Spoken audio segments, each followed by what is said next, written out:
1940, the only thing that stood between Britain and the might of the Nazi war machine was the Royal Air Force. In 3 bloody months of combat, the Hurricanes and Spitfires of the RAF fought a mighty battle against the German Luftwaffe in the skies over southern England. When the Battle of Britain was finally won, these aircraft had earned a place in history. Today, very few original Battle of Britain aircraft remain, but at the RAF Museum in London, I have the unique opportunity to explore 4 of them up close and to bring the story of the Battle of Britain to life. Kris, it's an absolutely astonishing collection of aircraft. Why is it important that all these historic planes have been brought together in the one spot?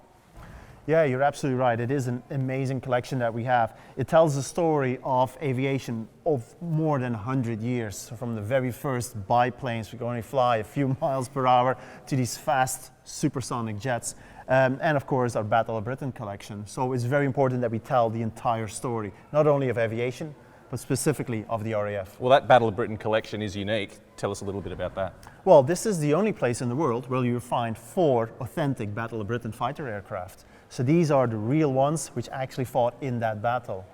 That's extraordinary, because I know it's difficult to identify those aircraft that actually participated in a fairly limited campaign during the entire war. Exactly, it was only a summer really, so it's not all too uncommon to have Spitfires or Hurricanes together, but then they actually were in that battle, flown by Battle of Britain pilots. That's very extraordinary. And it's not just Battle of Britain, you've got fantastic aircraft from throughout the Second World War, haven't you? Yeah, definitely. So we've got an amazing collection. We've got Lancaster, we've got Flying Fortress, we've got some nice German Messerschmitts, Focke-Wulfs, and also American Mustangs, trainer aircraft, bomber aircraft, seaplanes. We've got it all. I'm getting excited. Let's go and have a look at some planes. Awesome. Kris, I can see the Battle of Britain aircraft up ahead. Wow. I mean, this is significant, isn't it? I mean, if you saw any of these planes in a museum anywhere in the world on their own, it would be remarkable. But you've got 4 of the most iconic, some of the most iconic planes ever built here together. What do we tell me what we're looking at and the significance of having them all here together? Exactly. So we've got these 4 fighter aircraft which actually participated in the Battle of Britain. So obviously there's the Hawker Hurricane, there's the Spitfire, the 2 main RAF fighter aircraft. We also got their arch enemy, the Messerschmitt 109, the standard fighter aircraft of the German Luftwaffe. And there's one big surprise. In the back, we've got the Fiat CR.42, and that is an Italian fighter aircraft. Not a lot of people know this, but the Italians also participated in the Battle of Britain. It's a completely unexpected chapter of the story. I don't know very much about that at all, so I'm looking forward to exploring that one in greater detail. But it's just remarkable that you've got Battle of Britain aircraft here, because obviously this was early in the war. These aircraft were then pressed into service throughout the war. They were modified, damaged, destroyed.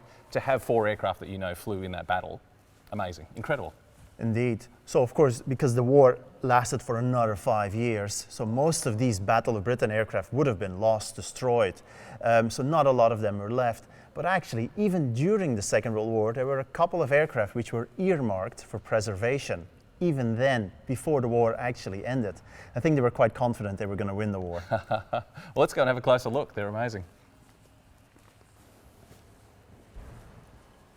So this is the standard RAF fighter aircraft during the Battle of Britain. This is the Hawker Hurricane. It's a remarkable plane, isn't it? The story of the Hurricane gets a little bit overlooked by the Spitfire. The Spitfire is probably the sexier part of the story, but this was the workhorse, wasn't it? This was the plane. Exactly, yes. A lot of people say this was the plane that won the Battle of Britain. Yeah, they're not too far off really, because there were twice as many Hurricanes as Spitfires, and also they shot down twice as many as the Spitfire did. So a lot of pilots loved the Hurricane. It was a more stable gun platform, but especially the ground crew preferred it. And why? Because it was a much more simple aircraft to repair and maintain. Because this is not metal, is it? What we're looking at here, this is not metal sheeting covering the skeleton. Tell us what we're looking at. This is actually fabric, so the same what I'm wearing now, covered in a chemical to make it waterproof. So the structure inside is like a metal skeleton, but it's covered in fabric. And that obviously made it, much more hardy to fire. When it got hit, the fabric would tear, but if the skeleton was still intact, the plane kept flying, didn't it? Exactly. So a bullet goes through there, Ground crew would simply sew on another piece of fabric and good to go. So when was this aircraft developed and what was it doing? What role was it in by the time the Battle of Britain began? So when the Battle of Britain started, this was the standard fighter aircraft. It already entered service in the last month of 1937, was at that time the most modern fighter aircraft in the world. It was also the first monoplane fighter aircraft in the RAF. And that was important because it made it a lot faster than the biplanes that it replaced. Also, it had a lot heavier armament and it had an enclosed cockpit and a retractable landing gear. So it was quite modern at the time. But again, compared to the Spitfire, which came a year after, it had a much more older and simpler structure. So come around the front, there's a few things I really want to show you. It's a beautiful aircraft, isn't it? It's just the lines are just lovely. Yeah, definitely. I mean, the Hawker Hurricane is, again, it's an iconic aircraft. As you said, always in the shadow of the Spitfire, but a lot of pilots loved it. It was an excellent fighter aircraft. But it was quite revolutionary at the time. One of these things is what you see here. This retractable landing gear. So the wheels go up, and that of course makes it much more aerodynamic. The problem was a lot of the pilots who were flying biplanes at that time with a fixed landing gear, when they had to land it, they completely forgot the fact that the wheels were up. So a lot of landing accidents happened that way. And what about the armament? Because obviously this was a gun platform. This was designed to get fire into the air to shoot down enemy aircraft. And as I understand it, the armament on the Hurricane was quite impressive. Oh yeah, it was more than double what you had on the fighter aircraft before. So you can actually see that right here. So you see these holes here. So they're covered in a fabric, but there are 4 holes here for each machine gun. Obviously also on the other side for a total of 8 machine guns. Now the reason why it's covered here in fabric is because at high altitude, these machine guns tended to freeze. So this fabric protected it against the elements. Once it started firing, obviously the guns heat up, so that's fine. And once the aircraft landed, the ground crew would simply replace the fabric and it was good to go. The other thing I noticed, Kris, about this is the machine guns are very close together. That obviously would have produced a huge volume of fire in a very small space. Exactly, so the guns are really close together, also quite close to the center. So it was the perfect weapon to shoot down German bombers. And the reason why is because if you look how thick this wing is, there's plenty of space here. So there's plenty of space for the guns, for fuel, and that is one of the advantages that the Hurricane had over the Spitfire. And we'll have a look at that later. What sort of role was the Hurricane fulfilling in the battle that made it such an important part of the whole story? Well, the plan was that the Spitfire would go for the fighter aircraft because it was a better fighter aircraft, the better dogfighter. And because the Hurricane was the better gun platform, that would go for the bombers. Now, obviously, that's in theory. In practice, they just attacked anything which was in front of them. Wonderful. Well, let's go and have a look at the Spitfire. All right. Okay, Kris, a real highlight for me, the Spitfire, the iconic Battle of Britain plane. I mean, I can't believe how close I am to this beautiful, beautiful piece of machinery. Tell me all about the Spitfire, its role in the battle, this one we have here in front of us. What a great plane. No, you're absolutely right. It is absolutely an iconic aircraft. In fact, there was already an iconic aircraft before the Second World War because people love the aesthetics of it. I mean, if you just look at it, look at the clean lines of it, it's an absolute beauty. Now, especially for today, we actually have the Rolls-Royce Merlin on display as well. You can actually see that iconic engine which went with the aircraft. This must be the most famous engine that was ever put in any piece of machinery, wasn't it? You know, whenever you say the Rolls-Royce Merlin, everyone knows what you're talking about. Exactly. That sound when a Spitfire flies over, just extraordinary. We can see it up close here, and just what a remarkable piece of engineering it was. Definitely, it was definitely the best Western Allied aero engine. It was so good that even the Americans copied it and turned it into their finest engine for their main fighter aircraft, the Mustang. So it was generally considered to be the best Allied aero engine of the Second World War. It had some limitations though during the battle, didn't it? That you were telling me earlier about the problems it had with the carburettor and in taking on the German planes. Tell me about that. Oh yeah, that's an interesting one. So the very early version still had that carburettor. And the limitation there was that the German Messerschmitt 109 had a Daimler-Benz engine, and that had fuel injection, which was quite cutting-edge technology. That meant that it could go in a steep dive, but if a Merlin engine, or like a Spitfire with a Merlin engine, tried to follow it, because of the G-forces, the fuel wouldn't go into the engine. And so what a Spitfire pilot had to do, he would have to go on his back and dive inverted after the Messerschmitt 109. You had to be absolutely crazy to do that. Now, that was solved by a female engineer. There were not a lot of them, but there was a lady called Beatrice Schilling, and she designed a small washer which went into the fuel system that regulated the fuel, and that actually saved a lot of pilots' lives. What was the Spitfire's role in the battle compared to the Hawker Hurricane? Because this is the sexy plane. This is the one that, you know, as you say, even during the battle, everyone wanted to be a Spitfire pilot. I've heard accounts that bomber crews used to lie and tell the ladies in the pub that they were all Spitfire pilots because everyone was in love with this aircraft. What was this plane doing compared to the workhorse Hurricane? No, you're absolutely right. So everybody loved the Spitfire. I've even read stories of German and Italian pilots saying, could you please say that I was shot down by a Spitfire? I don't want anyone to know I got shot down by a Hurricane. So the reputation was international. So the Spitfire was very much the pilot's plane.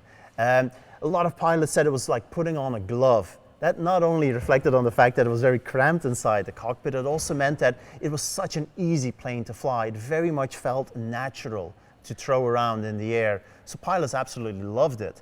So it was also very, very good at high altitude, and that has a lot to do with what's behind you, that very narrow wing. So the wing actually allows you to fly at higher altitude, and that made it a better interceptor aircraft. And that's also the main reason why it became the standard fighter aircraft after the Battle of Britain. So it was a more universal fighter aircraft, could go after the fighter aircraft, after the bomber aircraft. Very successful, and it remained the standard fighter aircraft until the end of the war. One thing I noticed in comparison to the Hurricane, we were talking about the importance of armament, the importance of getting machine guns in the air. We also have 4 machine guns on this wing, but the spacing of these guns is completely different to the Hurricane. That must have created a lot of problems in terms of aiming and making sure you're hitting your target. Yeah, you're absolutely right. So this one is fine, but look all the way there at the back, that's almost at the end of the wings. So obviously when you have a target in front of you, these guns all have to be in a certain angle because they have to converge. Now early on, the convergence distance was 1,000 yards, and that was simply too far. So a lot of them brought that back to like 100 yards, which is really close. But then the problem still remains. Anything closer or further away, you're not going to hit with all the guns. We're going to see later with the German Messerschmitt 109 that did not have that problem. It's the thing that always strikes me whenever I look at it as a Spitfire is they're relatively small. They're a low aircraft, they're quite small compared to other fighter aircraft that I've seen. It must have been just a remarkable thing to be a pilot, climbing into that cockpit, strapping yourself in to basically what is a massive engine and 2 very effective wings, and then heading off into the skies to chase German raiders. It must have been extraordinary. Very much so. So especially because most of these pilots, they were like 20-year-old guys. So obviously they absolutely loved the adrenaline of taking off in an aircraft like that. There was nothing like it which could climb that fast, which could go that fast. It was absolutely an extraordinary aircraft, and it was loved and respected by all sides. Even the Germans respected it. And this plane, this actual example we have right here, participated in the Battle of Britain. That's right. It's highly unusual to have a plane that we know flew in the Battle of Britain. And this one even shot down a plane, didn't it? Exactly. So the records show that it shared the destruction of a Junkers 88, which was the standard German bomber aircraft of the Second World War. This is so important from a history point of view. We can read as many books as we like or watch documentaries, but we are standing here, and everyone can. Members of the public can come down and not stand as close as we are, unfortunately, but they can come and stand and observe this history.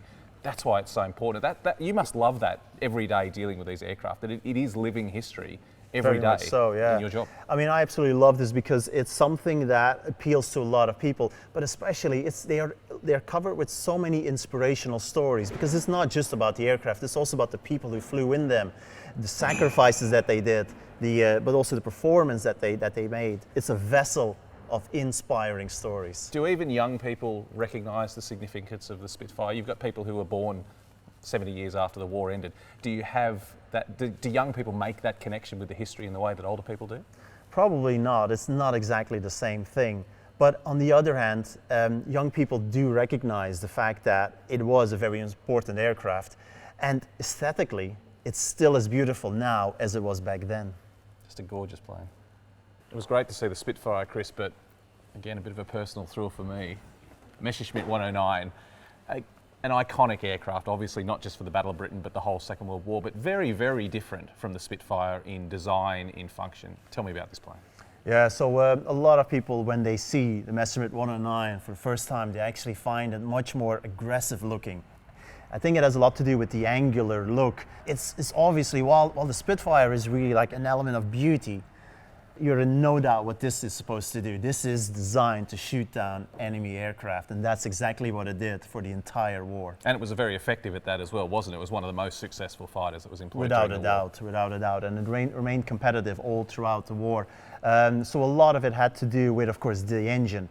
So this is a Daimler-Benz engine, like the Rolls-Royce Merlin engine, iconic, very, very impressive. But it had one thing which was very peculiar, and that is the fact that it had an opening at the back which allowed it to have a machine cannon firing straight through the engine and through the propeller hub. Well, we can see that that's what we're looking at right here, isn't it? That's the barrel of a That's cannon. it.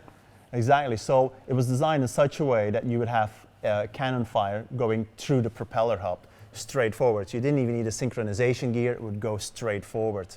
Now, interestingly enough, it didn't work during the Battle of Britain. So it was designed that way, but it's only after the Battle of Britain that was actually put in use. Until then, they actually had the guns right here in the wings. So you see these massive holes. The reason why this is a lot bigger than you would have on the Spitfire or on the Hurricane is because these are 20mm machine cannons. Now, machine cannons, well, they're basically the same as machine guns, with the difference that they have much larger cartridges with an explosive charge. Think of them as grenade launchers. The only difference, 500 grenades per minute. And of course, there's 2 of them. So imagine having 1,000 of these firing at you. Just incredibly destructive. And Kris, I've read accounts of men that flew in these things, and apparently they were quite difficult to fly. There was a few problems with flying this. In every way that the Spitfire was such a beautiful and graceful aircraft, these things were a bit tougher to fly, weren't they? Yeah, so the story goes that at higher speeds, the controls tended to kind of freeze up. So that made it a bit more difficult. And also, the Spitfire cockpit, very cramped. The Messerschmitt one, even more so. So you had to be quite powerful in the arms to actually like move the stick back and forward. So again, a lot of these pilots very young, and you really had to be really on top of your game to fly the Messerschmitt 109. It was an unforgiven aircraft. The other things that I've heard is that there was virtually no visibility at all when you were sitting in the cockpit. So taking off when you were on the ground, there was no visibility at all. So they were often crashing, they were often driving into ditches. Right. Just a tough plane to fly. Yeah, definitely. So it had a narrow landing gear. That didn't help much either. But the main problem was actually in the tail wheel, because that actually meant that it had a constant tendency to ground loop. Had a lot of engine power, so it constantly wanted to go left or right. Sometimes you even had ground crew sitting on top of this wing, guiding the pilot left or right. It's remarkable to have this aircraft sitting so close to a Spitfire, so close to a Hurricane. Again, it just emphasises the significance of this collection to have these planes all together in the one place. Without a doubt, because it's easy enough to talk about a Spitfire or a Hurricane or a Messerschmitt 109, but it's only when you really have them next to each other that you can really tell what it was like and really make the comparison. Okay, Kris, this is the unexpected story in a Battle of Britain collection. This is an Italian plane. What are we looking at here, and why is this even here, part of the collection?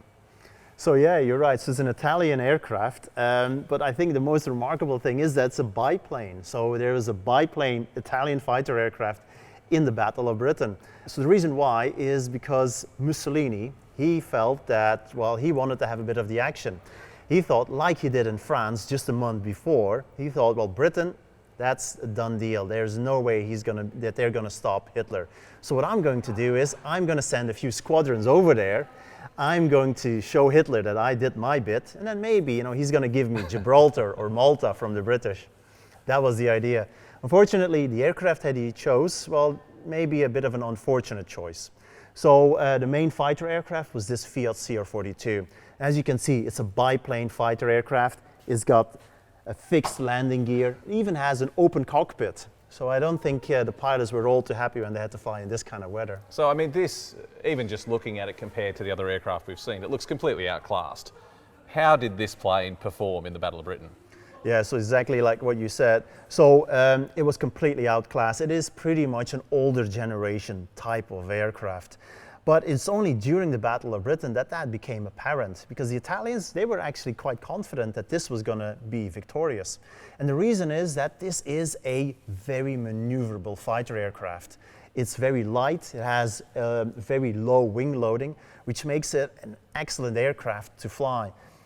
But it's also quite slow. So Spitfire pilots, Hurricane pilots, they quickly realize, well, whenever this is on their tail, well, they can simply speed off and fight another day. And that is one of the main lessons of the Second World War. Speed and power is more important than maneuverability. How did this fare? How many battles was this engaged in during the Battle of Britain, and what was the outcome for the unfortunate pilots that were in this plane?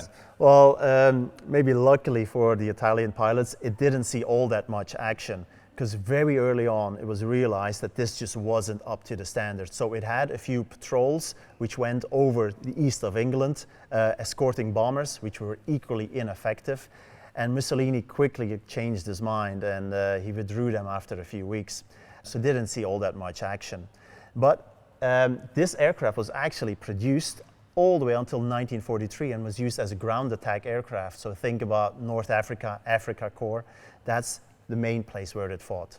The thing I love about this, Kris, is it's telling another chapter of the story, because we look back on things like the Battle of Britain and we tend to simplify, and it's all about the Spitfire, and we tend to try and compress it in this really simplified story. But it wasn't. It was a big battle. There were lots of things going on, and I love the fact that you've brought in this unexpected element, and now with these 4 aircraft it tells a whole complete story of the Battle of Britain.